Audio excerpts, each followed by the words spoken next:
Appreciate y'all joining us this wonderful Sunday evening. We'll be definitely hitting on NBA playoffs. The old MVP, back-to-back. We'll talk about that travesty. And some other sports happenings around the league, but mostly we're definitely going to be NBA heavy. And then we'll get to our geography class as we get closer to the World Cup. We're less than a month away at this point. And I think we got South Korea on the menu today. So we're going to have a lot of fun with that. Well, thank y'all for joining us. B, man, how you doing? I'm good, man. It is nice and sunny. Went to the range today. Worked on a terrible golf swing. I'm excited for it. Got my next tour date coming up. Other than that, you got another tournament. Yeah, I got another tournament coming up in June 20th. June 20th. So I'm looking forward to it, man. But other than that, life is good, bro. Like, really can't complain. How are you doing?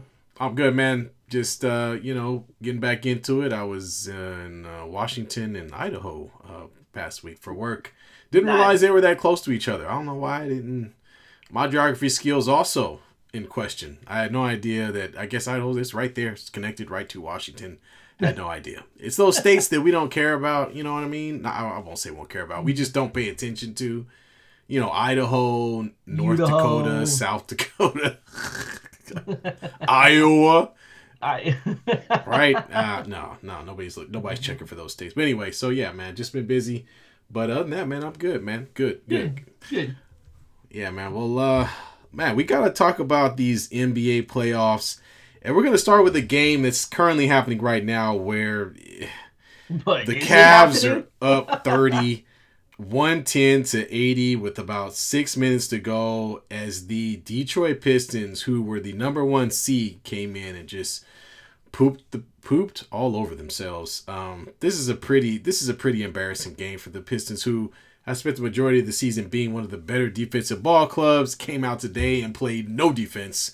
They fouled like there was no tomorrow. A lot of fouls, and just were not able to stop the offense from Mitchell. But I thought Donovan Mitchell came out looking to be more of a passer in this game, and it paid off. Jared Allen had a big game today and was pretty dominant in the interior. And that's against guys like Isaiah Stewart and Duran, who just could not measure up to what he was dishing out. So, kudos to the Cavs, who I did not pick to go to the Eastern Conference Finals. We both did not pick them to go to the Eastern Conference Finals. I did not pick them at all. No. And for God bless it, they showed up. But Donovan Mitchell's having one hell of a game. 26 points. Yeah. 6 rebounds, the big thing, the 7 assists. Yep. But I think it's just interior-wise. Jared Allen and Evan Mobley just gave Detroit all sorts of problems tonight. And it's unfortunate, man. But, I mean, this is where you got to think that Detroit just – look, when's the last time they were in the Eastern Conference Finals? It's been a while. It's been a very long – it's been 2004 when last time they went and they won, basically. They may have went before that. I'm not quite sure if they made it to the Eastern Conference Finals the year after, but that's the one I remember. So 2004. Yeah, and so a lot of inexperience here, you know? And this is what, the second year or third year? We got to fight. We got to fight, folks, as the ponytailed assassin. Strauss, what's his name? That's his name, right? Strauss? Yeah, Strauss. Max Strauss. Max Strauss. Your guys' version of Sasha Vujacic. Dude, he looks like he should be playing tennis or something, but... And, of course, it's... Well, what happened here? They both went up for the ball. I mean, that's not that aggressive. That's not terrible. He caught a little bit of elbow coming down. As Thompson looked at him like, bro, I can see your ponytail. We are not going to fight, man. Quit playing. We're not going to fight. Let's stop this right now. We're not fighting. Let's not forget that his twin brother straight jiu-jitsu'd a guy in the middle of a game. Let's not forget about that, please. And straight threw him like he was throwing in a duke and threw him like 2 feet across the court. But anyway, that's not a fight. That's why he looked at him like, nah, man, this ain't going. You got a ponytail. You got a ponytail. I'm with you today. Yeah, man, it's all good, man. But is this James Harden's first conference finals? I don't think so. Actually, let's look that up. No, it's not. It's not because when he was with the Rockets, the Warriors Warriors had a lot to do with right. that. They play. Yes, that's right. Cause wasn't that the year that they beat the Spurs or did they beat the Clippers? I'm trying to remember who Houston beat to make it. I think they beat the Spurs. I think it was. And then they like it was a big deal and they made it to you guys and you guys were like, cool. A team that wants to shoot threes, sign me up. And they don't want to play defense. Right. Let's go. Yeah, it was him and not working out for that team. Clint Capella's old ass, and I forgot who else was on that team, but didn't really matter. So you had Clint Capella, you had James Harden. I think was it Chris Paul? Chris Paul was on that team. Okay. God, I'm blanking on names. Steven Adams. I believe Steven Adams was there. Maybe. I don't know. Man, I'm really blanking on that shitty Rockets team. Well, you guys beat them, so, Yeah, that's right. We don't care. It doesn't matter. They ran into us. But in any case, back to this Eastern Conference Finals. Look, this is a good building stone for the Detroit Pistons, number 1 seed, in a very loaded East. Yeah. This East was very tough to get through. They came out on top as the number 1 seed. They also probably going to draw some interest from some big name teams. Oh yeah, that's what I was just talking about before we got on. Was guy like Giannis is out there. They've got a lot of talent and draft picks. I mean, that's a team that would look at a trade like that to help put them over the top. Now I don't know if Giannis would go play in Detroit, but at the same time, they obviously need some more star power in order to push this thing forward. And let me point out real quick, because I'm watching the game right now. Shame on the Detroit fans for leaving like that. There are empty seats all over that gym. And I get it. Your team got blown out by 30. You're mad. But you got to sit it out. And maybe I'm the only fan that's like that. But if my team's getting their butts kicked, I at least got to sit it out. I had to sit through that sweep, against the Lakers. Lakers against OKC. But I sat through it, damn it. Well, you weren't at the game, though. I went out, but you were sitting at home. Even more so because I paid for it, okay? I'm sitting there. I'm going to get through the game. I'm going to cheer them, thank them, and then go on my day. But you gotta give them a little bit of love. If this was a regular season game, it is what it is, right? Yeah. It's regular season. Ticket prices for any NBA playoff game are going to be through the roof, right? Yeah, at least three times more, at least. I'm getting my money's worth, goddammit. I'm going to sit there. I don't care if they're getting blown out by 50. Let me enjoy my popcorn. I paid $300 to sit for this massacre, so I'm going to sit through it.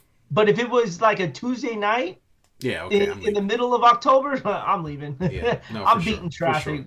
For sure. No, you got to stick through. You got to stick through your dark times with your team, and it's not like you guys have been you guys have been doing this for a while. This is brand new, right? Yeah. So you kind of want to be there to show your team that love, right? Like, hey, man. Like we appreciate the season. Yes. We appreciate the effort. Yeah, this is just like all right, cool, we're out, we're done. That's what it feels like. Yeah, it was like, oh well, you know what, these guys suck. And then like 80% of the people took off. Yeah, so, they won 60 games this year. Look at the stadium, bro. Look at it. Dude, that's terrible. And then you got all the Cavs fan in one in one spot as well. Can we also talk about that on how Cleveland took over Detroit's Game 7? Yeah, well, I know I saw the thing before the game. They were showing all the guys that had the beat Cavs shirts that showed up. And, I mean, let's not fool ourselves here, guys. The Cavs don't have some extraordinary fan base. Yeah. Most of the Cavs fans were LeBron fans until he left. And then the ones that are local to the area. And let's remember that Ohio, remember they're not going that far. Yeah. They're going kind of far, but they're not going that far. Exactly. To get to Detroit, Michigan. So yeah, kudos to they're around the same lake. I'll put it like that. They're around one of those Great Lakes. One of them big ass lakes. Yeah, one of them big lakes. The ones next to Canada. You know what I'm talking about. So anyway, but dude, I would be a mad Detroit player watching my team's fan base just not be there.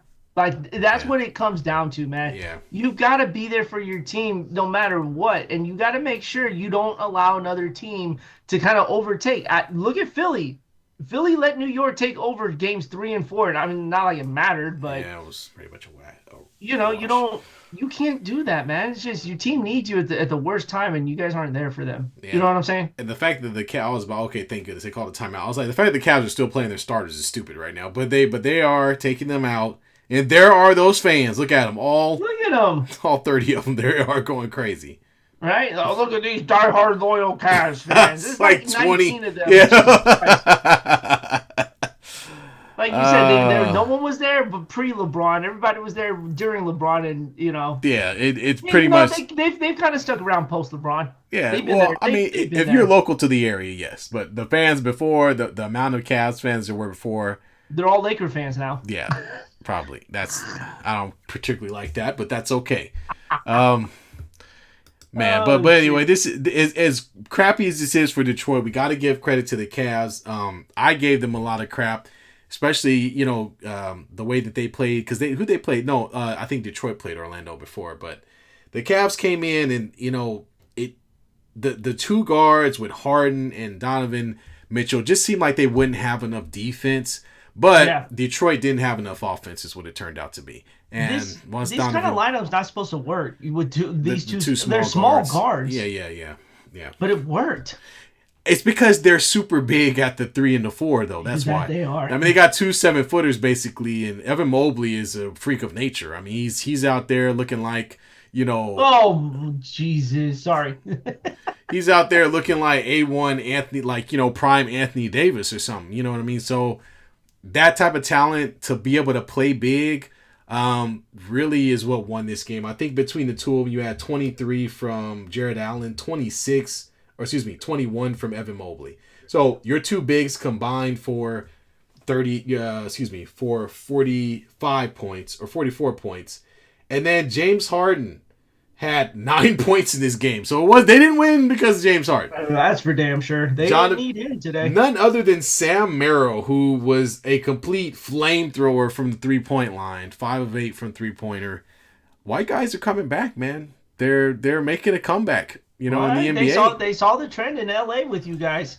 Don't bring us up because that didn't work out. I mean, I guess we were missing one white guy. We were missing Luka. You were like, oh, we got Austin Reeves, we got Luka Doncic, we got. We had one too many. Who was your draft pick? Maxi Kleber went out there, and now that ruined everything. Anyway, Jake LaRavia, Dalton Connect. There it is. I mean, we've got so many white guys. I don't even know. I don't know. Well. Anyway. But I mean, look,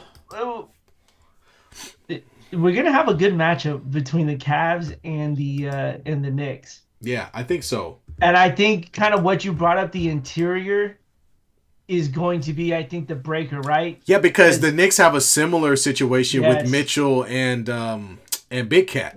So I think it's gonna be a great match. I think they're gonna be pretty equal. They're gonna be pretty. The only guy that could step out and do something different is James Harden. If James Harden finds a way to really be impactful in the games in New York, that's going to be the difference. Because I think Donovan Mitchell and Brunson are going to kind of, that's kind of a wash. I think that's an even matchup there. Although I kind of give a little more to Donovan Mitchell. Okay. I think Donovan, because his inside game is a little more. Brunson likes to live a little more outside of that paint area there. He's not, I could be wrong. I don't think he's that strong of a finisher at the rim. Donovan Mitchell can get to the rim.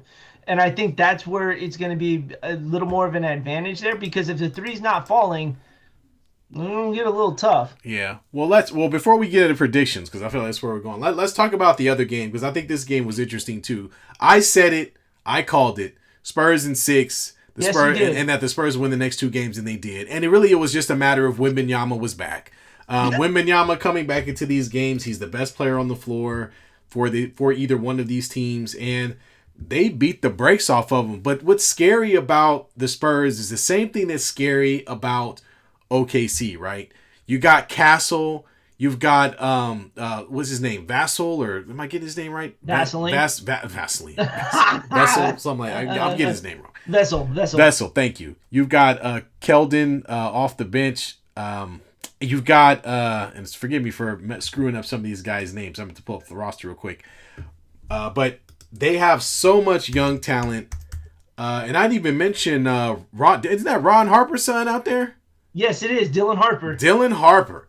Man, I mean, so they've got all these guys that they can bring on that are very, very young, very, very talented, and that play extremely hard on both ends of the ball. And that mixed with Wembanyama and De'Aaron Fox, It's a tough combination, man. And good on De'Aaron Fox, man. I'm glad he's still around and doing his thing. But Wembanyama's a freak of nature, dude. I don't know how you're supposed to match up with him. And Minnesota did the best that they could, and they have the second tallest in the NBA on their team. Second tallest guy on the NBA on their team. But it didn't matter though. Did not at all. Didn't matter at all. Dude, the Spurs look tough in this series, and I think the reason why is one, they actually dominated OKC during the season series, and including the in-season tournament as well. They sure did. They present a lot of problems for Oklahoma City, like from point guard to shooting guard. You're gonna have Dylan Harper guarding SGA, and that's a big body for SGA to try to deal with there. And athleticism, dude. Like Stephon Castle, Dylan Harper. We talked about Vessel Carter Bryant, coming off the bench is very athletic. And don't forget their 3-point marksman, Shai Pagne. I can't even say his name right. Shai Pagne. Close enough. Shai Pagne. But he's a 3-point assassin. So and Keldon Johnson already mentioned. Harrison Barnes, who barely gets minutes, but he's your veteran. And these guys, they can really get out there and make things happen. So I think this is very evenly matched. But you're right. The Spurs have beaten OKC throughout the entire season. Matter of fact, let me look it up. So Spurs, what's the head-to-head? Spurs, OKC. I think it's 3-1. Head-to-head. You said 3-1? Let's check it out. So it's here are the games here. So let's take a look.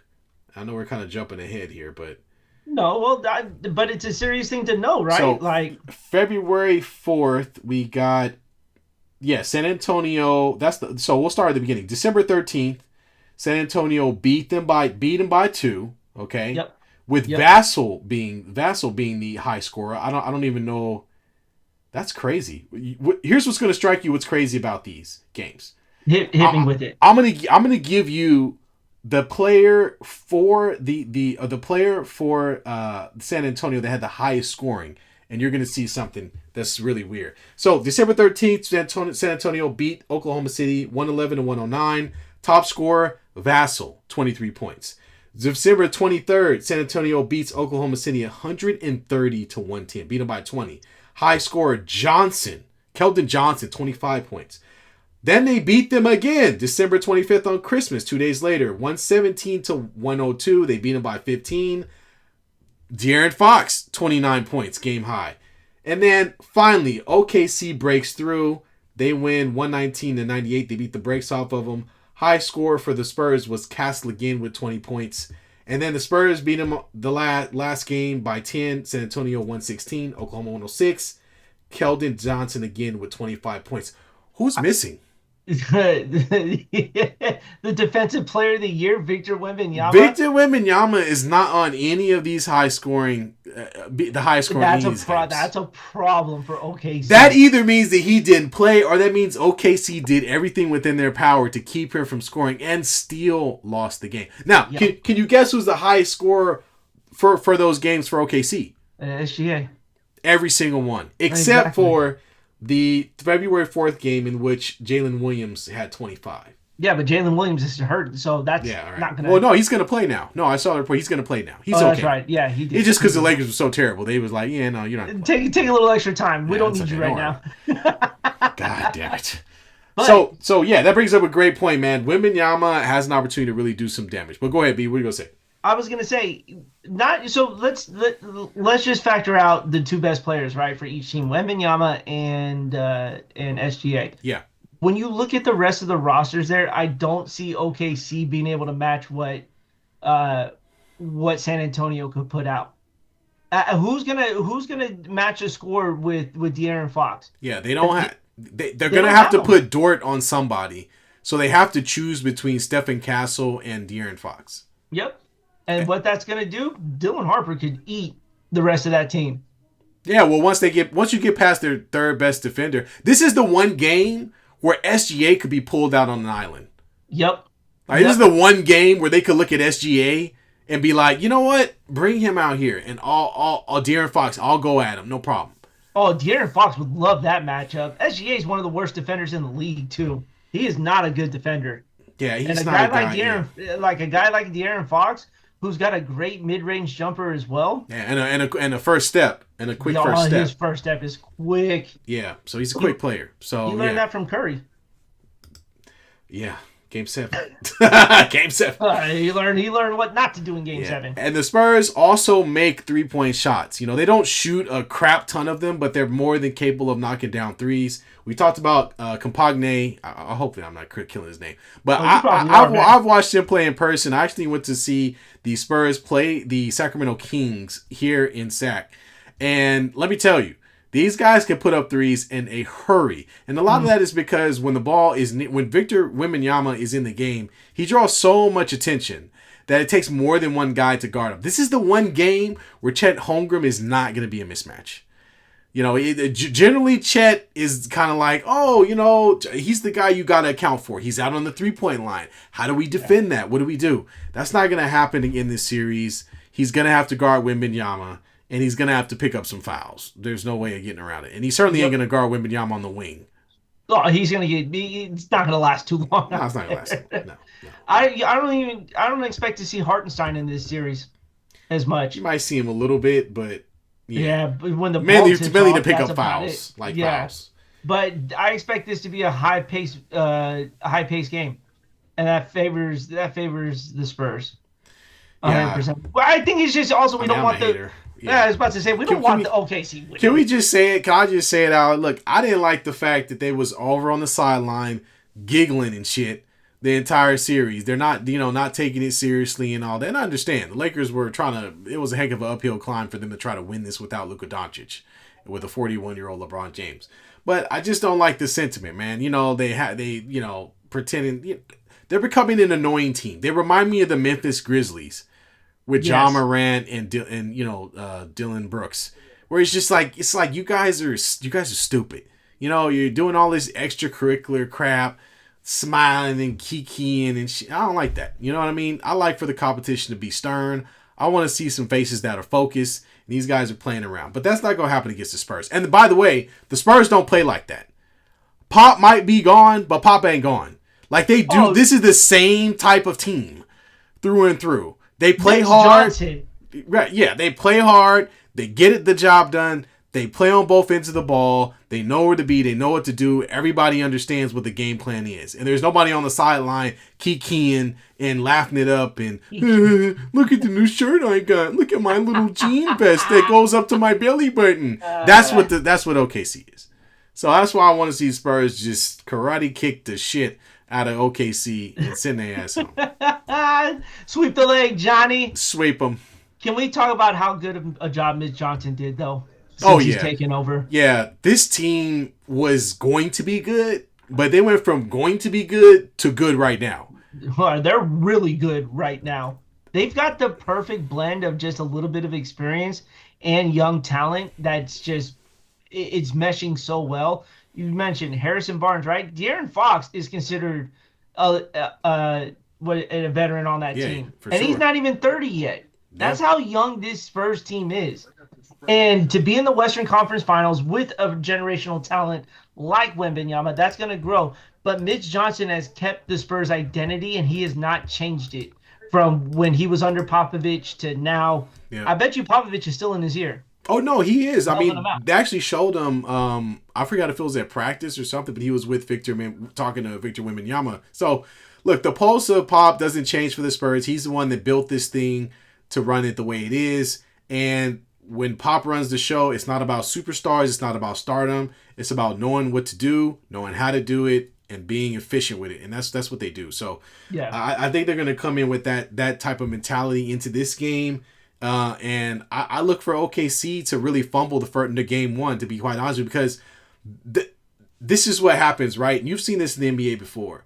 You play a team where, you like I said, they had no fear of losing the series. Yeah. They kind of played a little bit, Jalen Williams didn't really have to play. SGA, the Lakers did a great job of kind of really taking him out of the game the first couple of games. But there was no fear because his teammates were there to pick it up for him. He didn't really have to do much. This game, everybody's got to be all hands on deck. They have to really lean in, and they have to really really, really find that championship DNA to get this done against the Spurs. Just because the Spurs are young, I don't think that means they kind of are going to fall off.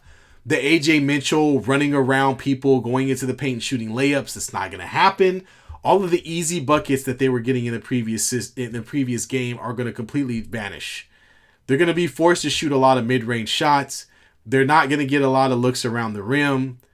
And this team is going to play at a much higher pace. So that when they give up a turnover, the Spurs are going to immediately turn it into a bucket. Whereas the Lakers were not able to and did not have the athletes in order to do that. Oh, so you know what else is going to be? You know what else is going to be creeping in their mind? That they're 3-1 against this team. Good point. You can't overlook. Good point. You can't overlook that there. Yeah. And we're not talking all home wins either. They've went into OKC and dismantled them there. Yeah. So it's going. You have to keep that in the back of your mind, right? Like you cannot get past this team. Look at the Lakers in Sacramento, right? Yeah. It was a nightmare for them. You had to find a way to make sure not to see that team. Well, yeah, same thing for Dallas and the Warriors. Yeah. It was the Warriors had Dallas's number all year. Yep. All year. And then you come into the first round and they're like, we're going to run you guys out of the gym. And that's exactly what the Warriors did. And, we almost had another 1-8 upset this year. Yeah. We still own it. Yeah. But that's what is going to be in the back of the mind of all OKC players is that they're going to have to play with a little more of awareness where San Antonio's loose, right? They just got done beating the brakes off of Minnesota. Yeah. They don't have that long of a rest. OKC's been sitting around for how long? Almost a week. Exactly. Yeah. So, you're going to have a lot of rust going into that first game. So I think you're right. There's just going to be I'm hoping the Spurs pull this off. Yeah. I'm hoping so too, man. I'm really tired of the whole SGA thing and kind of this team is the refs and all the other extracurricular, which brings me directly into our next conversation, which is, I'm sure folks may have heard, but Shai Gilgeous-Alexander won the MVP. He's back-to-back MVP. And I'll give it to him in the fact that he's a good player, okay? He's playing on a good team. But MVP would mean that you are the most valuable player to your team. And I don't know if that's necessarily true. Because, go ahead. No, it's not. I was just going to say that. So I'm going to look it up right now, but let's look up the OKC's record without Shai this season. Let's see what it. Well, no, I guess they didn't play that much without him this season. They played more without him last year. Yeah. But they were like 8-6 or so. But we've seen stretches where he's not in the game. Even when against the Lakers, SGA didn't have to do a whole lot. The rest of the team was able to kind of take over. And there's enough talent around him to make the argument that they can definitely win games without him. The other part of it is Wembanyama has had a pretty darn good year as well, and may have been equally as deserving to win that thing. But for me, it comes down to one simple point. His game isn't very awe-inspiring. No, it's not. This is boring, dude. Yeah, the way SGA plays basketball is boring. Now, we say that because we've seen basketball. Yeah, Steph Curry, for goodness sake. Luka Doncic, Kobe Bryant, my favorite player. I mean, these are guys, when they step on the court, it's like, okay, it's going, like, we really got to account for this guy. Yeah, right? This is must-see TV. I'm coming to watch that guy play. But SGA is kind of like, It's because it's a free throw convention. That's why. He's accurate from the 2-point, from the mid-range. I give him that. You know what I mean? He can slither into the paint, make some plays, but he does a lot of flopping, man. A lot of head jerking and a lot of stuff that is just not very fun to watch. And you just kind of go, that's not exciting. It's the head gestures, right? Like every time he's driving, throwing his hands up, and it's like, I get it, you're playing to contact, but that's not a lot of contact that you're trying to draw, right? And so every time a foul's called, it's like, dude, that's what you're getting 31 points a game off of, like. Yeah, it's just boring, dude. And before you call us haters, I said the same thing whenever James Harden was going through his run. Yeah.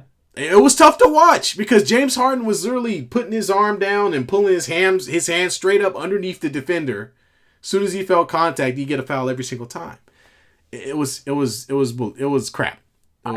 When you look at the direct impact, if you were to take all three of the finalists off of their teams, right? You remove them. Who's got the biggest impact? Not being on the floor. Who is it? Wemby, Nikola Jokic, and SGA. Yeah, I mean it's probably Jokic, honestly, but they flamed out so bad in the playoffs. I don't even know if it matters anymore. It would be different if they were in the Western Conference Finals, but they flamed out something tough. But yeah, I would probably say Wemby, since I'm not gonna pick Jokic again. I'm not. Well, we're not picking SGA, right? No. And so no. I mean, there's so much talent. They got Jared McCain coming off the bench playing like 5 minutes and scores like 9 points. You know what I mean? Like it's like. What is this team? It takes NBA bench players of 30 minutes to put up 9 points. Just out there, just talent, first round talent after first round talent, pick after pick. Oh, man. Let's get caught up in the chat here. I'm sorry, I've been a little distracted here, but Bruce says Spurs are serious. Wemby going to be motivated because of the MVP. That is also going to be a storyline to that as well. Wait, say that again? He says the Spurs are serious. Wemby going to be motivated because of the MVP. Oh yeah, he should be. He should be looking to bat. First off, if SGA get in the paint, just hold your hands up because he's going to try to create contact and fall to the ground. Yeah, that's really all that's happening. Any of the OKC players, if they go for a layup, they're falling down. Well, now they're about to get laid off. And then he says anybody could have coached the Spurs, even Darvin Ham would have won. No, that's not true. And here's why I say that. It's not easy to coach young talent. It's not easy to make young talented players play in a system. It just isn't. Ask this guy's coach. Matter of fact, Bruce, you're a Warriors fan. Steve Kerr can't pump up a rookie to save his life. He can't coach young guys to save his life. And now you're trying to say that a whole team of them playing together can't? No. You got to give the kid. You got to give credit where credit is due. These are young players who are less than 3 to 4 years into the league, and he's got them playing at a high level. That's not easy to do. Let's see. Talk shit about my Giants. He says OKC are going to be the Athletics to the Giants facing the Spurs. He says Giants still not making the playoffs. I don't care. We have more wins against the Dodgers than anybody else, so everyone could go choke on a hot dog for all I care. That's the championship right there. That for us it is because of the way the season's going. So yes, that is a championship. SGA did not deserve the MVP when even when he is hurt, his team is winning. Right, exactly. Yeah. Jaylen Brown is his MVP. That's not a bad pick. I like Jaylen Brown because if you pull Jaylen Brown off the Knicks, they're dog shit. Jaylen Brown is with the Celtics, but yes. Oh, my bad. You think of Jalen Brunson. Even when you pull him off that team, you got to remember he carried that team up until the last month, right? Yeah. Like he carried that Celtics team to a number 2 spot. So I think Jaylen Brown deserves, and he's always been deserving of that. He's been the most underrated player almost in the league, to be honest with you, just because he's got Jason Tatum standing next to him. Then Bruce says SGA is Brussels sprouts, more boring than broccoli. Tim Duncan, but Tim Duncan's not made to be a flashy player. No, he's not. Nah. Don't get it, Timmy D. Timmy D wasn't at the free throw line like that. Tim Duncan, first of all, he did nothing to deserve to be in that comment. Right. He was a little robotic. I'll give you that. And yes, he wasn't dunking on people, but every once in a while he did dunk on somebody. It caught us all by surprise. It caught us all by surprise. It was boring, but it was big man fundamentals. Keep the ball high, pivot, turn. What was his nickname? The big fundamental. Hey, yeah, that's all that mattered. You had guys who were flashy on that team. You didn't need to. Yep. Dude, he brought big guys out there just to get a bank shot. It was so simple, but it was 80%. I enjoyed watching that. I don't know about you, but it was just like a little bop. Like how many backboard shots do you see nowadays? None. Very little. Nobody knows how to do it. Nobody uses that backboard. No, not like that. Yeah, Tim Duncan is the big fundamental, man. I think Russell Westbrook is the only one left shooting. Well, that's what he needs to. He has to. Breaking the hell out of these shots. Oh my goodness, man. Who else? Oh, they haven't announced the coach of the year yet, but it looks like it's going to go to Bickerstaff with Detroit. Yeah, that's unfortunate. I mean, he deserves it. It's just unfortunate they flamed out like that. It's very, very unfortunate. Well, it sounds like we kind of already. Oh no, the one thing we didn't talk about. We didn't talk about the Minnesota Timberwolves. Okay, so And Edwards daps up the Spurs because everybody, dabs them up with 8 minutes left in the game, man.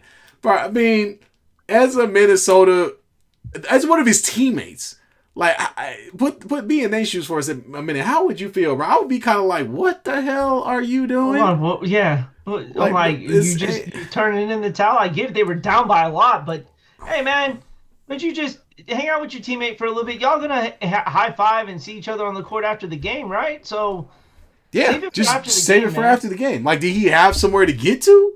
Like, it's almost like Ant was like, you know what? I gotta make the next baby mama. I'll be back. I gotta go, y'all. Got Insta model waiting on me. Airport. But that's the difference of growing of maturing, right? Yeah. I hate to use that word, but it's the truth, right? You're not walking over there, right? Now we've seen guys like Isaiah Thomas just walk off the court. Yeah. A lot of teams do that though, so that's why I don't give them a lot of slack for that. Yeah. You had LeBron do it against the Warriors, but that was with what, like 1 minute and 30 seconds left. The game was already over by then. So it's disrespectful, man. Yeah, man, it is disrespectful. I mean, it's still a competition, and we can't just concede the victory with 8 minutes left. And let's call it what it is. Remember, Ant Edwards about 3 years ago, was it about 3 or 4 years ago, was the heir apparent, right? He was a guy that was going to be the face of the league, blah, blah, blah, so on and so forth. Michael's son because of, his start. But ever since he paid $1 million up front for child support for that baby, you holding that it's been all downhill from there.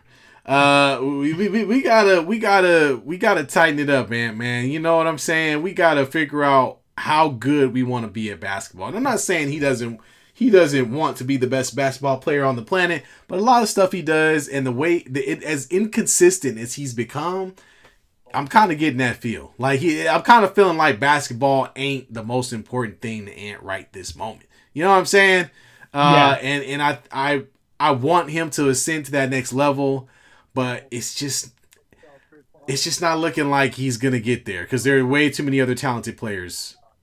Bruce says Ant is weak. Don't ever compare him to MJ. Daniels is the leader of the world. No, but there were rumors out there. I even said that he was like the son MJ never knew he had. Yeah, well, his actual son's on cocaine. So let's see. And Dayton Scottie Pippen's ex-wife. Yeah.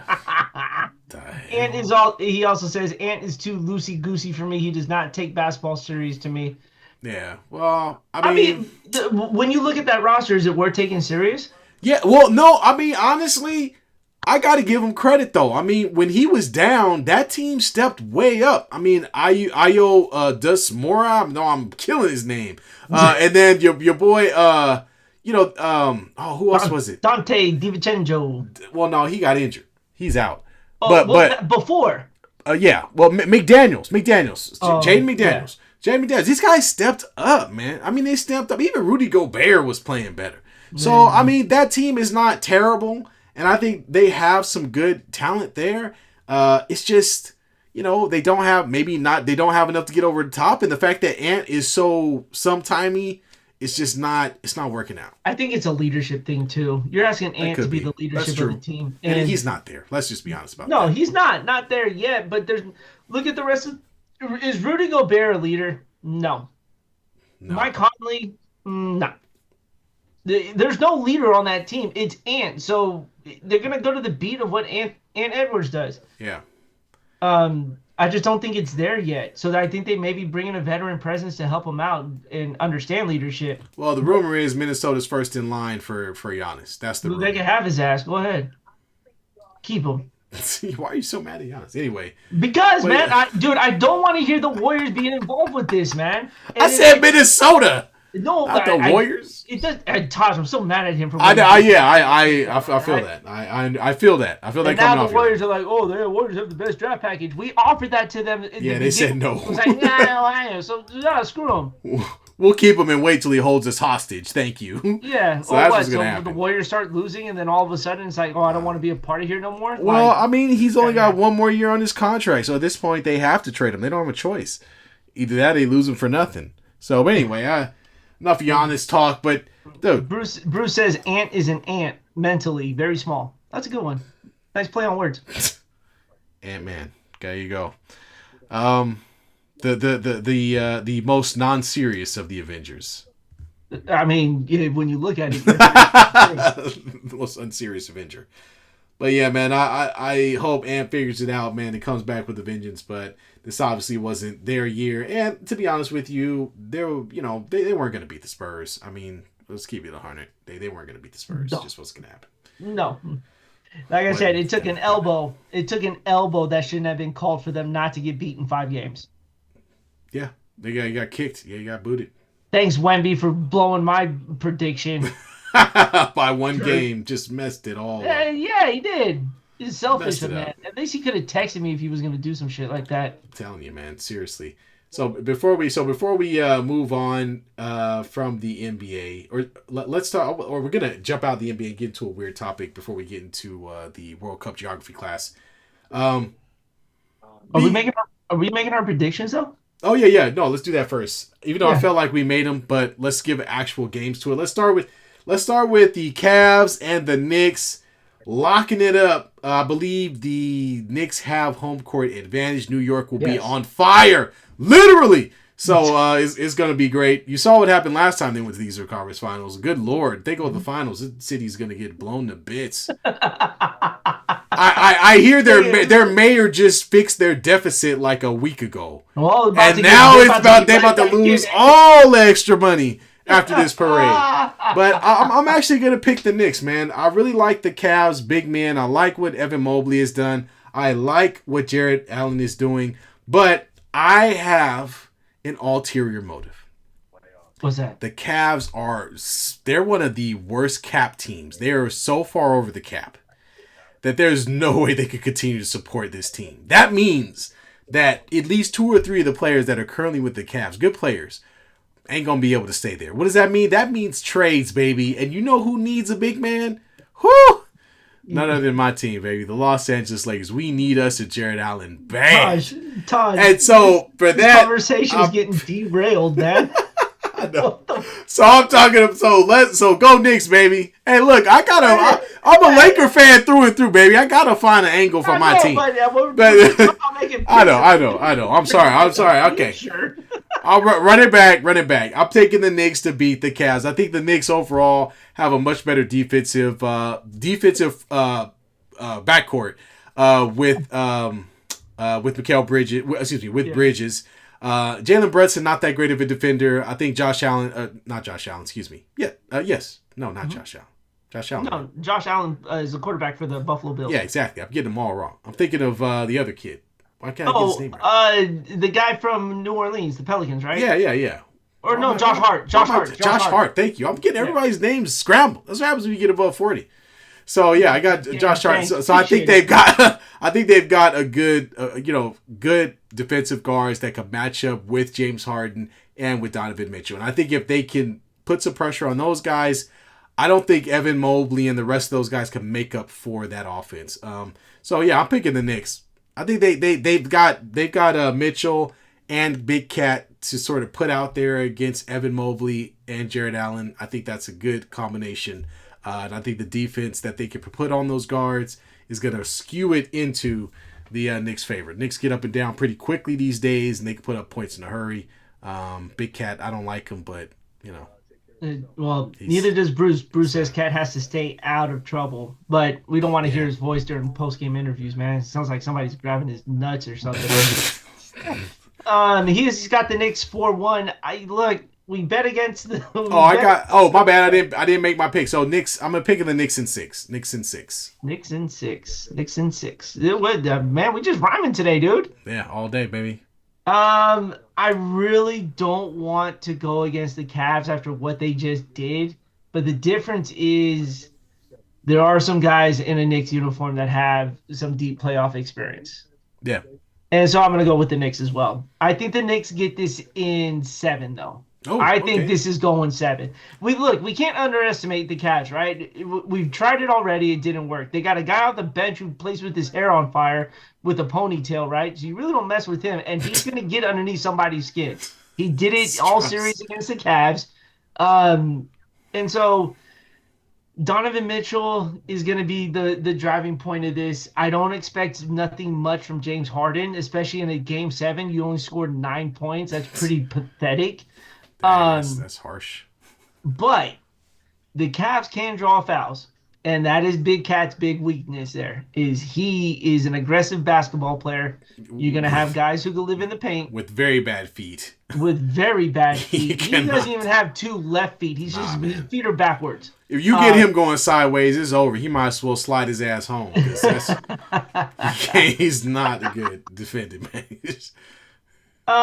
So I'm gonna go with the Knicks. And Bruce also brings up a good point. Mike Brown was on the Warriors staff.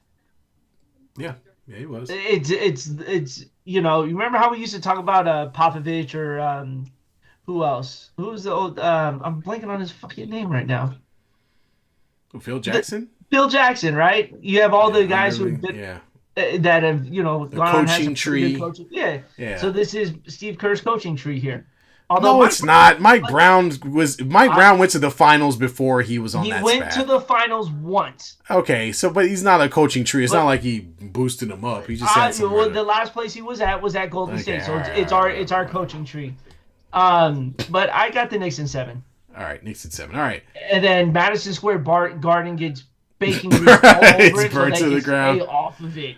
The Knicks like I said, they better grease those light poles. They better spray lights or what's that Pam spray? Pam, yeah. Yeah, they better spray the Pam on there. Everything. Because they're going down if they don't. Spurs versus the Oklahoma City Thunder, when it has to be one of the most hot, was going to be the hottest ticket out there, honestly. These two young teams going against each other. They're the number 1 and number 2 seed. They've been the 2 best teams pretty much the entire season. Yep. So this thing was bound to happen. So, B, I'll let you go first since I went first last time. I am taking the San Antonio Spurs. I just don't think it's going to be enough SGA to beat this team. Obviously, it hasn't. And the points that we brought up about every other player on the Spurs beating OKC except for one guy. And now one guy's going to be out for a mission, and that's going to be Victor Wembanyama. This is his Olympic moment, right? He's on the verge of making the finals. That loss in the Olympics hurt him so bad to Team USA. He's taking it out on everybody right now. And now OKC's about to catch that smoke. I'm going with the Spurs in 5 games. 5. Spurs. They're going to beat them on the road to end the series. Spurs in 5 games. Okay, all right. So, I mean, you could have guessed this one. I'm definitely picking the Spurs. OKC can just kick rocks. But I think it's because, the Spurs present a different type of or set of issues than what OKC has had to face thus far. They've had trouble with this team all season. You just talked about it. They only won 1 game against them. And a lot of that is because this is the one team they can't outmaneuver as far as from a point of athleticism and youth. The Spurs have the same exact amount of talent. When you're talking about going 7 or 8 players deep, they can do the exact same thing. Not only that, but those guys come in and they do the exact same thing that the guy that left did. So guys fill roles in a way that makes their team consistent throughout the entire game. I think Wembanyama is going to nullify what Chet Holmgren has been able to do previously in series. Chet Holmgren has been like this, unicorn-ish type player that you can't figure out how to guard. Well, not in this series because he's going to have to figure out how to guard Wembanyama. And Hartenstein is going to get 5 fouls in like 5 minutes. Oh, God, it's going to be quick. He might as well just not even suit up. His ass. So how many games? And I'm going to say Spurs. I'm with you. Spurs in 5. Yes. Spurs in 5. I think they get game 1. I think OKC comes back and gets game 2, and I think the Spurs finish it out. Yep, I like that. Bruce is making a lot of good comments, and I'm actually going to agree with him on some of these. Mike Brown is using Kerr offense on the Knicks. So, too bad he doesn't have Steph Curry. Oh, nobody has Steph Curry. We have I Steph mean, come Curry. on now. That don't mean nothing. I mean, Williams hurt on the. Curry won nothing without no damn. Curry ain't won a damn thing without Steph Curry. Okay, come on, stop playing. Stop playing. Williams hurt on the Thunder. Chet No, is he's scared. gonna play. Williams is gonna play. The report is he's gonna play. He's gonna play Monday. Chet is scared of Wemby. I think Yeah, he should be. He should be. Wemby's gonna drag his ass out in deep waters. Could you imagine being the tallest guy in the room every single day of your life, and then one day some guy shows up who's like 5 inches taller than you? Oh, you know what I'm saying? Like, what just happened? Right? Yeah, he makes everybody small on the court. It's like, dang. Fox and Castle too quick for Dort and Caruso. I mean, these guys are good defenders. Dort is more of a fouler than he is a defender. Yeah, let me point that out, okay? He's a hacker. He's a freaking hacker. Caruso, I think, is a great defender, but I agree with you. We'll go dive into this a little bit, Bruce. Fox is too quick for Caruso. There's no way they could put Caruso on Fox. Fox is too fast. Stephon Castle is too strong for Dort. So you might have to put, if I were them, I would put Caruso on Castle. Even though Castle is still pretty darn fast, that's their best hope. But those guys present, like I said, a level of athleticism that neither one of those defenders is used to dealing with. Yep. And then he says breakthrough series for Dylan Harper. Very much so. Yes, I agree. Western Conference MVP, since they wanted to make another trophy. Who gets it? Western Conference MVP is going to Victor Wembanyama. Matter of fact, this is going to be his opportunity to stack as much trophies on top of as he can get this year, so that he could trump the MVP. Yes, agreed. All right, Eastern Conference. Oh, we talked about the Eastern Conference. We didn't talk about the MVP though. Eastern Conference MVP. Eastern Conference MVP goes to Jalen Brunson. Okay. Jalen Brunson. He deserves. He gets on my nerves. He's a little flopperish too. Don't get me wrong. He's just a lot of little head, throwback. He's a little floppy. He's a little floppy flop, but he's a big game dude, and he knocks down big shots time and time. The last thing the Cavs need is a blowout in a closing game. The Knicks ain't taking no hostage. No, they I don't know where they get it from, but apparently when they get to them last couple of games of the series, they go bonkers. 140. Yeah. They go like 110, 107. It's a closeout game. 144. 140. The ghost of Tom Thibodeau comes out, and they just go crazy. Run around with their hair on fire. Right, man. Exactly.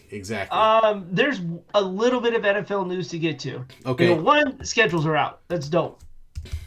The level of trolling on these NFL schedules, especially against one team, and that was the San Francisco 49ers. Every single team trolled the 49ers by putting electricity on the schedule for them, and like they were getting shocked because the rumor of the Niners having to be next to a power plant or an electricity field, zapping players and causing injury. Why did he open his mouth and say that stupid? Come on, John Lynch. Come on, bro. And so now teams were using that to their advantage, right? So I watched the Chargers unveil their schedule.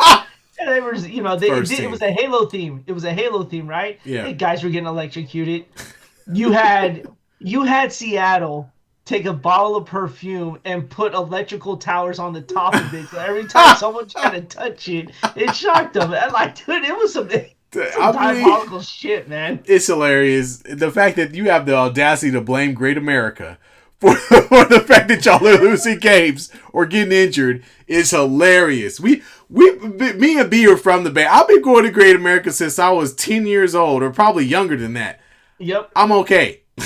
It's not the electricity, boss. Y'all gotta get some new medical staff so y'all can keep folks on the field.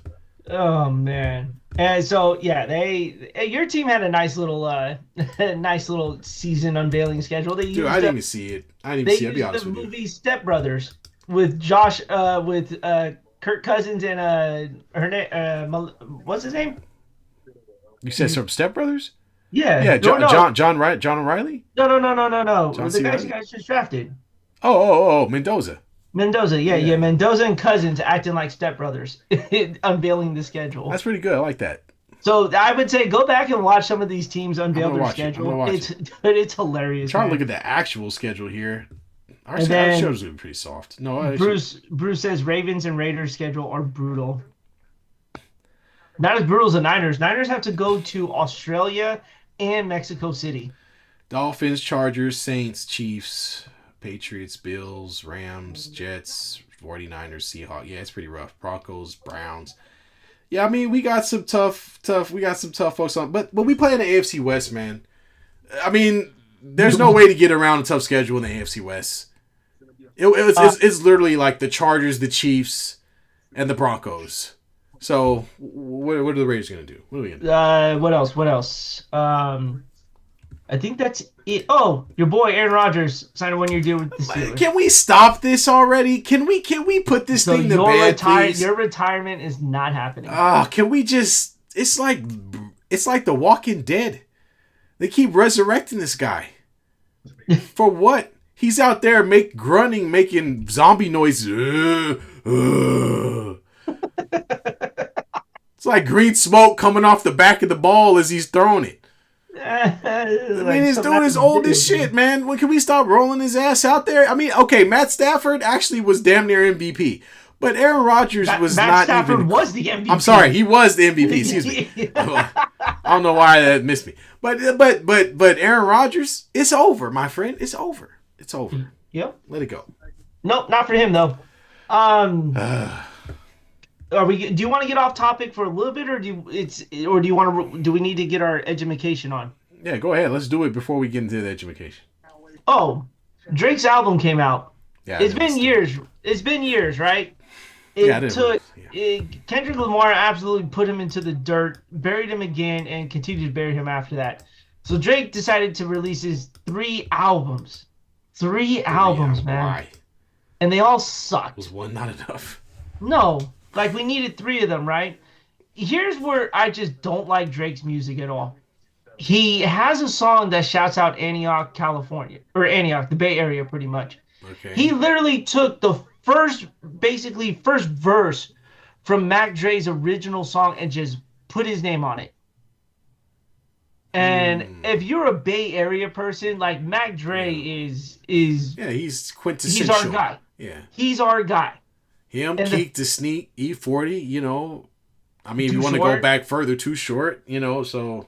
But it's safe to say that Mac Dre was kind of the forefront of hyphy music, right? Yeah, Nobody saw the Bay Area's hyphy music until Mac Dre started putting some songs out. And that's nothing against Too Short or E40 or anybody like that.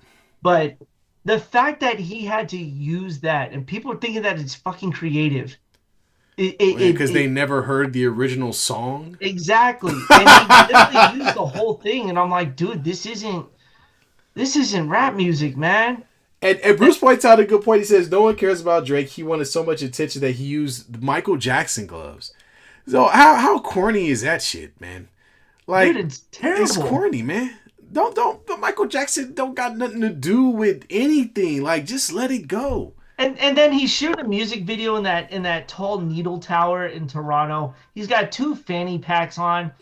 Dude, you corny, man. You just absolutely corny. It just proves the point of what Kendrick is saying is that he's just co-opting and imitating. Yes. It's not none of it is like anything he thought of. It's just him doing it extra. It's the same thing, and that's why he called him a colonizer, because he does what, and sorry if there are Caucasian folk listening, but he takes what white people do. White people take something that's cool that somebody's other culture could already did, and then they co-op it for a white audience and then pretend like they did something new. Yeah, and it's like no, new, man. no. Oh, you put rice in soup. Oh my God! The fuck. We call that Southern food, sir. Right. Or Asian food. Oh, you're eating oxtails. Oh my God! Now it costs $10 a fucking pound. Thanks, white people. We definitely went off topic on this one. Anyway, I'll leave it alone. Leave that for another day. But they co-op everything. The country music. Now they do blues. Now they got tattoos on their face. Now they're doing rap music and country music. Get the fuck out of here. Stop it. Stop it. Yeah, Drake, you hear that? Get the hell out of here. Stop it. Just stop it. God, man, and you got buried. Nobody likes you in the Bay Area. We didn't need you giving us credit. We didn't need you. When Lil Wayne brought his ass to the Bay, him and Lil Wayne, remember they did that? They brought their ass to the Bay to do a little stuff. We didn't need them. Yeah, nobody asked for that music. Nobody asked for it. Bastards. All right. Are we ready for some geography? Let's do it. Folks, we are going to none other than South Korea. In Korea. Hold on. I forgot. We missed Bruce's comment. Wait, what said Drake is a culture vulture, not originality, and his music is pasty. Like The first part of his career, he basically sounded exactly like Lil Wayne. Yep. Like, come on, man. Get him out of here. Get back in that wheelchair, little Jimmy. Nobody knows that's his actor. Degrassi, yeah, he was an actor. Yeah, he was a kid actor. Now you want to play tough hip hop rapper? Get out of here. Get out of here. Get out of here. Well, let's go from culture vulture to real culture out there in South Korea. And this is going to be fun because Korea got a lot of cool stuff going on. Obviously, people have been seeing the K-pop stuff go down. I've even watched some Korea. What was that? We were talking about anime. Korean anime? Yeah, we're talking about Korean anime with Solo Leveling. Great show. They've obviously been on the rise. Korean food, street food's a big thing. So yeah, let's jump into it.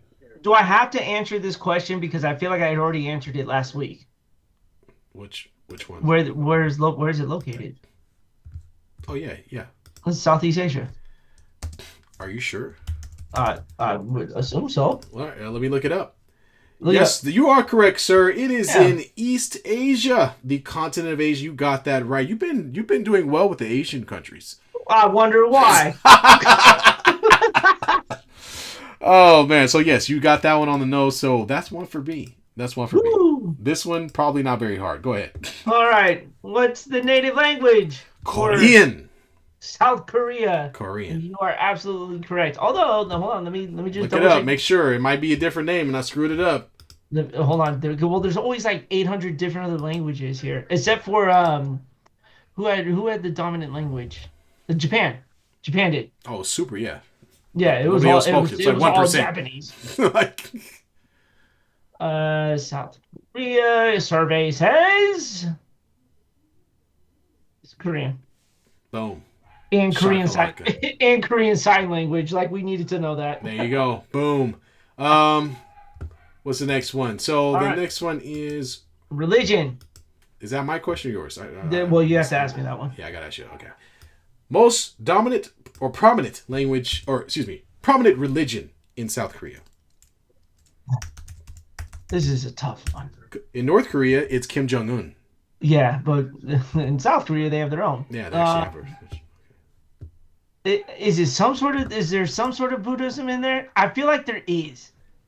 There is. Okay. But I know there's a different one. There is. It's not Catholic. You're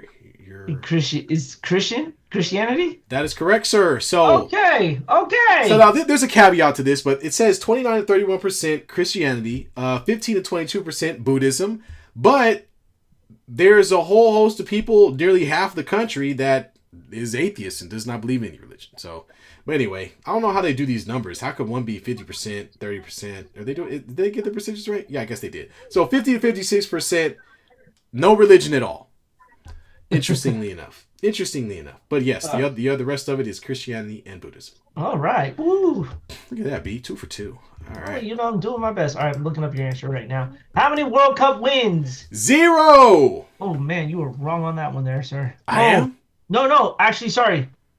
You said 0, right? I did. They've never won the World Cup. Okay. Yes. Now, bonus question. What is the best finish they've had? I'm going to go... I always say the same thing every single time. Round of 16, go to quarterfinal. Actually, you are wrong on that one there. What's the highest they finished in 4th. Oh, really? When they co-hosted the event in 2002, so they got a participation trophy. A little home cooking. All right. Yes. All right. That's fair. God, they really suck at the World Cup. They played 21 total matches in the World Cup. 7 wins, 10 draws, 21 L's. 20. Okay. They're trying, though. They're competing. They're doing better than the United States, I'm assuming. I'm assuming they're better than that. Bruce says the end won't ever win. Probably not. Yeah. But you get A for effort. You know what I'm saying? Unless some big-time South Korean soccer player comes. They're too busy doing other things, which we'll get to later. So, what's the next one? This one's for you. So... We're both gonna look this up and learn this together. Best footballers. Hold on. I don't want to answer that. I want Bruce's answers. He's gonna Google it like us. I don't know. Is he Googling it? He might. I mean, South Korea? That's tough, man. Bruce knew some from Japan. Yeah, I don't know. Okay, maybe you're right, man. Maybe you're right. Let me not. No, I'm looking it up, but I want to see his answers. All right. I mean, we got to give him the benefit of the doubt that he's not looking it up. If he is, I mean, welcome to the club. It looks like we got 6 folks in the chat, so cool. Appreciate y'all joining us. Feel free to chime in, get in there, say anything you want to say. Hopefully that's related to what we're talking about, though.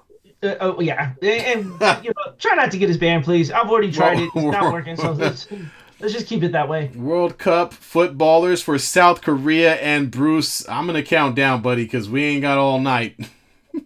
I'm counting from 2000. Just joking. I don't know any good soccer players, so lay it on me, T. Let's look it up. I'm looking it up too because I don't know it either. We got Son Heung-min. Okay. Oh. That's who Bruce just typed in. Oh, well, he's on Google then. No, I'm just playing, Bruce. You might not be, man. I'm just saying that is the first name that came up. I'm just saying. So world-class scoring leadership he's with the MLS. Okay. And then we've got Kim Min Jae. Hope I'm saying that right. Nicknamed the Monster. Dang, boy. He's a towering center back playing for a European. He plays for Bayern Munich. So he plays for a European club. And then I'm going to name one more. We got Lee Kang-in, midfielder. Incredibly technical, creative.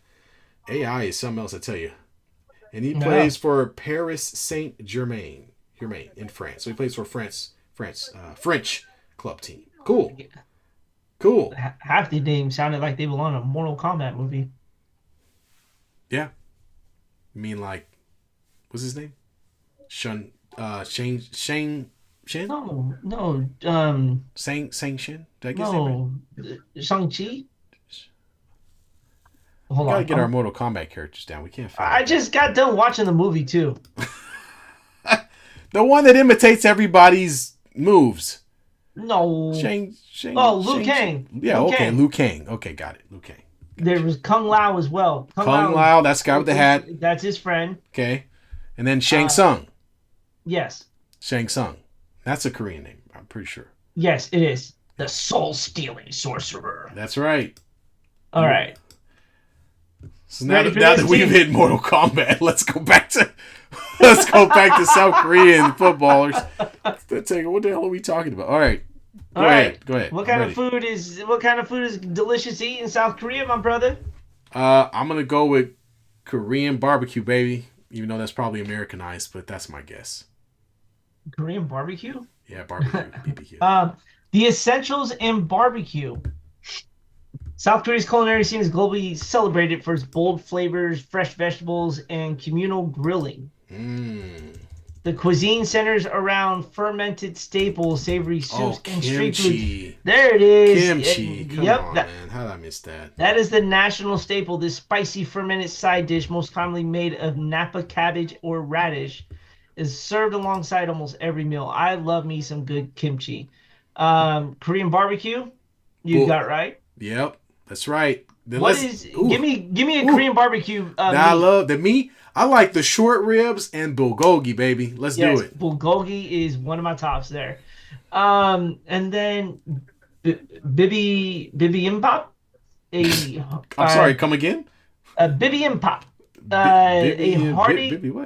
A hearty, colorful rice bowl topped with sautéed veggies, meat, and fried egg. That sounds good. Oh, fried egg. Oh, okay, yeah. And chili paste. Okay. Yep, chili paste as well. I'm pretty much eating this entire thing, so you can list them off, but just sign me up for all of them. I think that's how this is going to go. And then Bruce says Mortal Kombat is dead. No, it's not. Go watch the second one. It was enjoyable. Yeah. Are you crazy? I know, man. How dare you take shots at my childhood? What is wrong with you? Yeah, don't make us show our age right now, man. Yeah, come on. Well, now. Kimchi is nasty. No, it's not. Very good. Kimchi is an acquired taste, but remember, you got to eat it with the other things. Don't just gobble it by itself. Okay. I kind of eat it by itself. I can't do it by myself. I got to put it with it helps me with the meat and the rice. You know, it comes together. I'm saying? Offsets a little, you know. Let's see. Okay, soups and stews. Kimchi jjigae? I probably pronounced that wrong. It's like It's two J's. That's crazy. Jjigae. jjigae. Mufasa. A rich, bubbly, and spicy stew made with fermented kimchi, pork, and tofu. That sounds pretty good. Served in a piping hot in a stone pot. Yeah. Sounds good. Samgitang. This one's a nourishing ginseng chicken soup. Sounds like something you would enjoy. Oh, it's meant to be often enjoyed during hot summer days. Who would have thought? Soup on a hot summer day. What? What else we got? Bidet. Bidet. Not a bidet.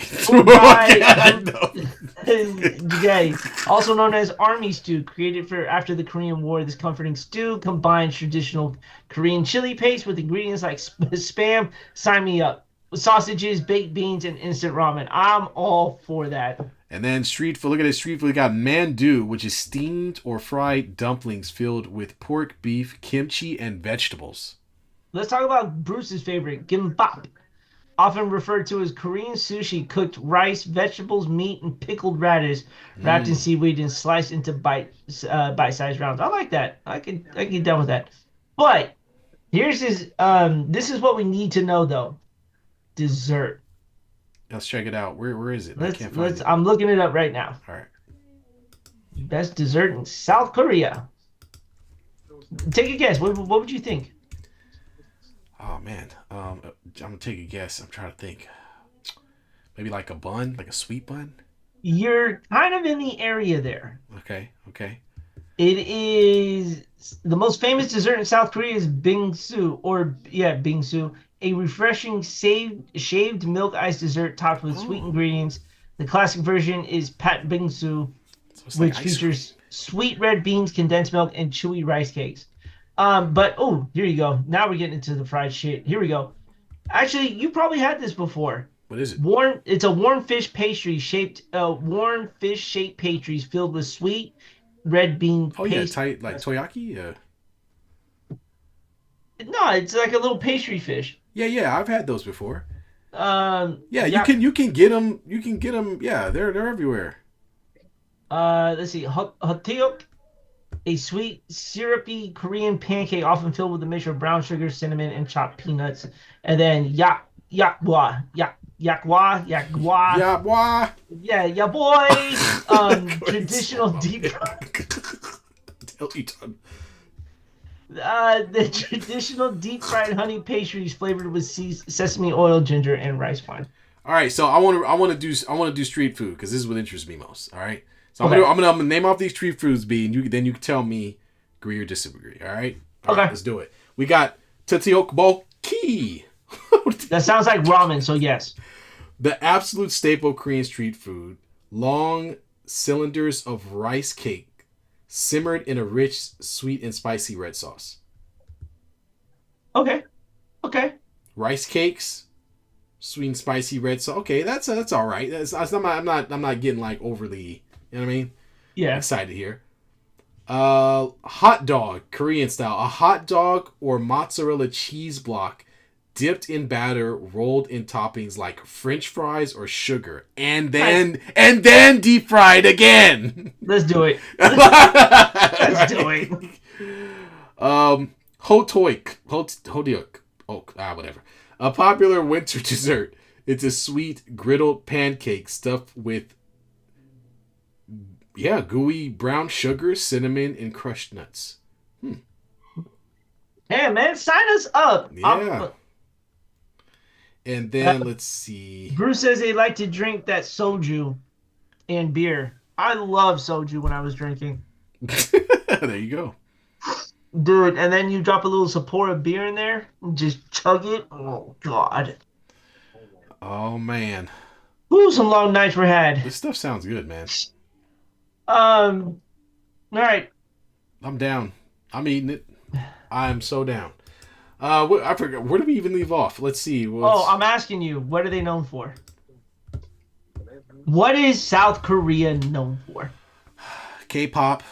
Yes. They're known for television. Like they do a lot of movies and TV shows. So like K-dramas and that kind of thing. They're big on that. A lot of production.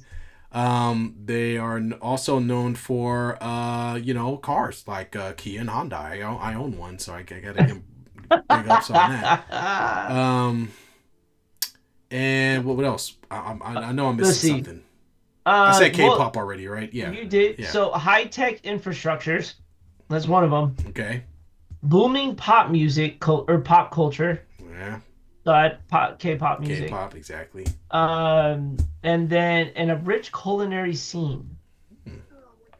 So worldwide sensations like BTS and Blackpink have turned Korean pop music into a global cultural phenomenon. Is that the girls from that Netflix thing? I don't know. That Demon Hunter? No, that's Demon Slayer. No, not Demon. I know what Demon Slayer is. That's Japanese. That's the Demon Hunter. The girls. They're the singing girls. Well, I don't know. There's a whole show. All right, whatever. He doesn't. I got kids, so it's okay. BTS is out in Stanford Stadium right now, doing 3 shows: Saturday, Sunday, and then Tuesday. So a lot going on there. And then, like you said, K-dramas and cinema. Award-winning films like Parasite. Yeah, just mentioned that. We talked about that, right? We talked about that before the show. Great movie. Watch it. And binge-worthy television like Squid Game. Although Bruce says Squid Game is overrated. I love Squid Game. Yeah, I do too. I liked it. The first one was pretty good, I must say. The second one was okay. Yeah, now we're getting an American version of it, and I'm not really a fan of it. I don't want that. No. Technology, global tech giants. It is the home base for massive multinational conglomerates like Samsung and LG. LG, so baby. TVs are basically from South Korea. Yep. Lightning fast connectivity. It has historically boosted some of the fastest internet speeds and comprehensive high-speed railway networks. And we talked about the cuisine, K-beauty, and skincare. Yeah, that's a big. Oh, here we go. Let's get a little historical here. The DMZ. The demilitarized zone is a historically unique and visually and highly visited border experience.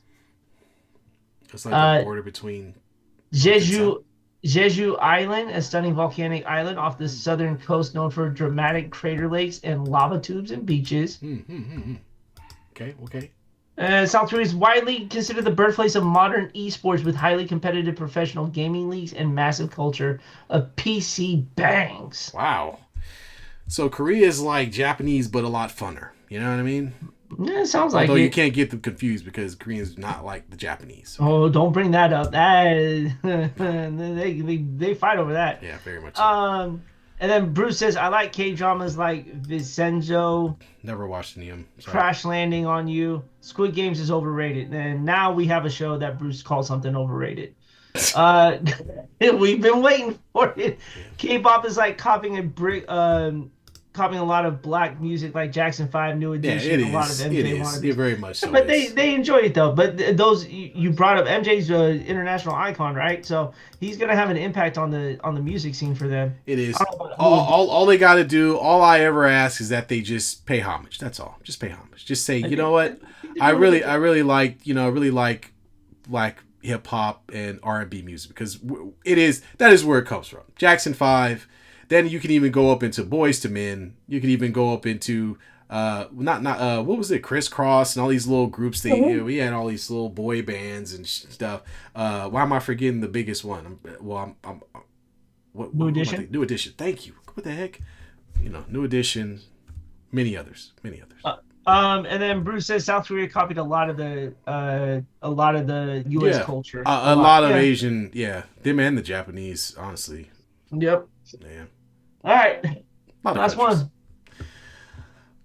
one. So B, you're out there. You're going on 90 Day Fiance. You're looking around the world to find your true love. Do you type South Korea into the search bar? No. Wow. Okay. You want to give a little more information, or are we just gonna leave it at that? I just may not have to be on 90 Day Fiance no more. Okay. All right. Hold on. This is it's a hypothetical question. Hypothetically. All right. I don't want to get you in trouble or anything. Just hypothetically. I'm still gonna go no. No. Okay. No. All right. I'm just not. I'm not feeling it. Yeah. Okay. Not feeling it. All right. I know I said yes to Japan, but Just not feeling it in South Korea. Bruce, Bruce, you want to chime in on this one? No. No. No. Okay. No, Bruce. All right, we'll leave it. Going once, going twice. He's no longer there. Bruce is gonna say overrated. I'm sure. They're overrated. What? Brian, are you? Oh, whoa! He went the other direction. I thought he was gonna. Agree and he's gonna be overrated. But no, Bruce is taking the other direction. Bruce said, "Brian, you crazy? South Korea, sign me up." Korean women, Korean. The crying women. That's all women. Korean women are stunning. Damn, that was in the sun for a little too long. Yeah, apparently.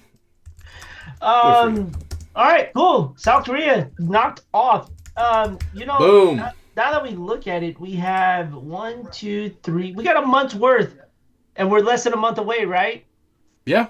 No, we're getting close. We're gonna be right on time when the World Cup comes in here. I'm telling you. Guess who we got next week? You ready? Who we got? Senegal. Ooh, Senegal. We're gonna learn a lot. So the remaining countries we have are Senegal, Poland, Spain, Switzerland. Those countries are so not like one another. That's great. I'm looking forward to it. And mind you, we're only doing the teams that made it through the knockout stage.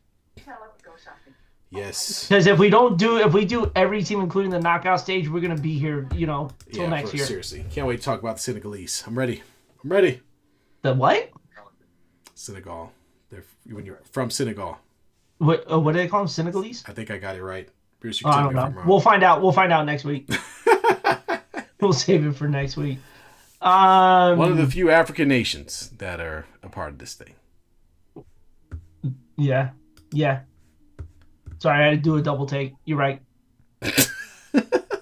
Well, let me shut up because I think I just gave away the first answer. No more talk about it. I guarantee we'll figure it out later on. Tomorrow I'm gonna forget it. All right. Cool. So you get it. Thank God no Haiti. We'd have to just talk to Bruce the whole time. We wouldn't even bother. Yeah, we would just get all of our information from Bruce.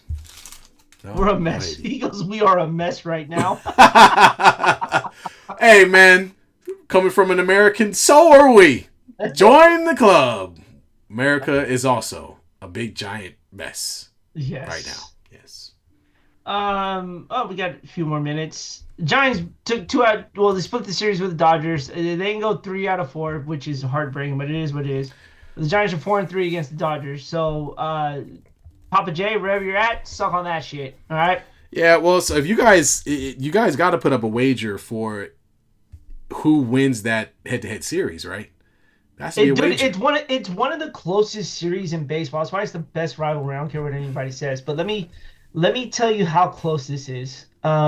Giants are done head-to-head. All-time record, these two teams.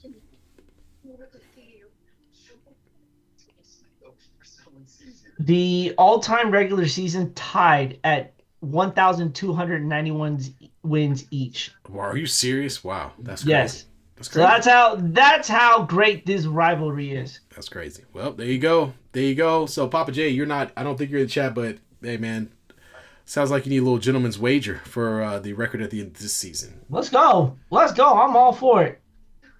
And we have the best stadium. Yeah, I'm not. We're past that. Giants and Dodgers don't play again for a while, so we're past that. We're good. There you go. Well, folks, I think that's all we got until next week. We will be back into our World Cup geography class, and we'll be talking about the first few games of the conference finals for the NBA. Hopefully it's not over by the time we get to it. It better not be. It shouldn't be. But these games in the league is stupid for doing this. They make it so that the games are closer together as they get deeper into the playoffs instead of earlier on, which I think is stupid.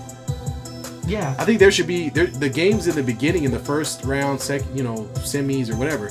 Those games should be closer together, and we should spread out the remainder of the games from the conference finals to the finals. I think that's the better way to do it. First of all, it's probably the best because once the NBA Finals gets here, then it's the whole month of June. So I think we'll be all right. Oh man, Bruce, kick rocks, man. He goes best stadium and still no wins. They've won some. They're the last baseball dynasty to be out there. Not there hasn't been another dynasty, and the Dodgers aren't included in that because they bought that championship. Giants are not even the little Giants right now. They're not. Yeah, they're playing bad. I can admit it. Yeah, LA. I mean, I'm a Laker fan. We buy stuff. That's what we do, baby. We buy stuff. That's what Lakers do. We buy stuff. Oh shit! Every once in a while, we draft somebody good, but ultimately. We trade them after. Yeah, we're gonna buy stuff. Yeah. Sorry, Anthony Davis. Good luck to you, brother. Wizards don't need you. I don't even know what's gonna happen to you. Yeah. Anthony Davis gets cut and then gets picked up. The Warriors pick him up on a veteran deal. How about that? Right. Jesus. All right, folks. That's all we got for this evening. We will be back next Sunday, 7:30 Pacific time. And we will be covering more of the NBA playoffs, and we will jump into another World Cup team as we get closer and closer to the actual World Cup, where we will actually get a chance to cover some actual games. You know what? I think we should just cover Haiti for the hell of it. Why? Why not? I guess we could, yeah. Are they even involved in the soccer? That's gonna be Bruce to determine. All right, I guess you're right. All right, folks. Well, until next time, y'all have